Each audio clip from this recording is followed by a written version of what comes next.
परेशान होना। थोड़ा सा धैर्यवान बनो, गंभीर बनो।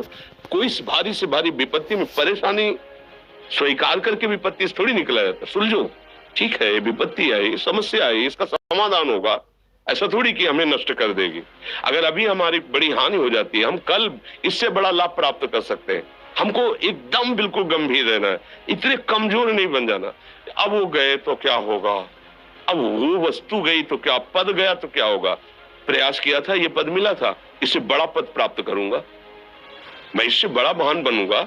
ठीक है, एक बार गिर गया, गलती हो गई, दंड भोगूंगा, फिर इससे ज्यादा संयम में रहूंगा। बिल्कुल मतलब एकदम फ्रेश दिमाग रखना चाहिए।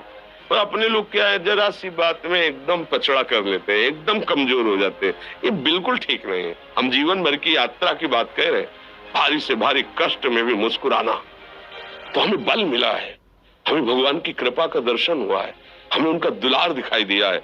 अगर ऐसे तो भाग जाते, फिर परमार्थ में थोड़ी चलना होता है।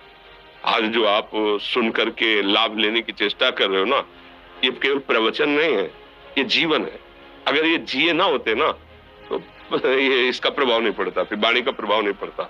हम इसीलिए कहते हैं, जैसे आप लोग एकदम परेशान हो जाते हैं जब बोलो, क्या हमसे ज्यादा परेशानी होगी?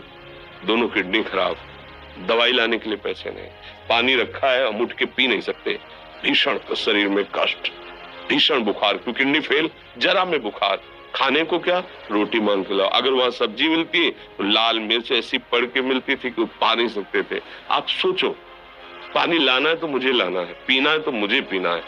अगर मैं हारता तो कहां पहुंच जाता, क्या स्थिति होती? नहीं, मरना है, पर कदम पीछे। कोई दिन ऐसा नहीं जिस दिन सेवा ना की हो, जिस दिन सेवा ना गए हो।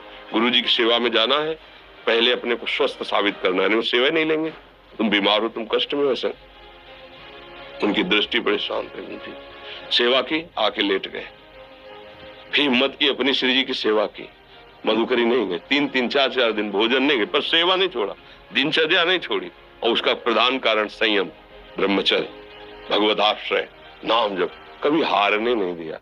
अभी भी थोड़ी देर बाद डायलिसिस शुरू हुआ, हारने, आपको हारे हुए नजर आ रहे हैं। शरीर में पीड़ा है, किडनी फेल है, ऐसा तो हम स्वस्थ बैठे हैं, पीड़ा है, बार बार प्यास लगती है, थोड़ा थोड़ा पानी मिलता है, लेकिन हम आनंदित हैं, हम प्रसन्न हैं। हम लड़ाई में हारे नहीं हैं, ना हारेंगे, हम जीत चुके हैं। हम अपने मालिक के भरोसे में अपना सब बात, तो वो ये हम अपनी बड़ाई नहीं बता रहे, हम आपको बता रहे समस्या। सोचो, तुम्हारे पास तो माँ है, भाई है, बहन है, परिवार है, कोई ना कोई तो है ना। मेरा किसी ने कभी जीवन में ध्यान भी नहीं दिया। क्यों?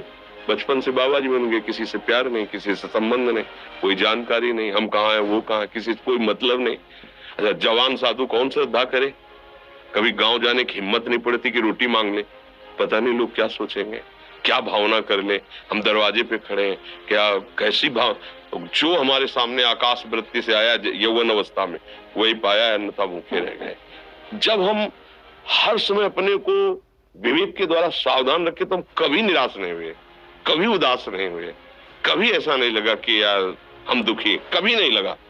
उसी का फल है कि उस सुख का संकेत मिल गया जहां दुख की निशानी भी नहीं है।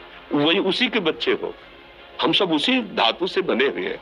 हम इतना क्यों परेशान हो जाते हैं? हम ये देखते हैं, अपने लोग थोड़ी बात बिगड़ गई, परेशान, नहीं बिगड़ी तो बिगड़ जाने की संभावना में परेशान है। आज सुख है, लेकिन कल सुख छिन जाएगा, तो हम आज के सुख में सुखी ना होकर कल के दुख की आने की संभावना में भयभीत हो। तो क्या हमारी सोच रह गई?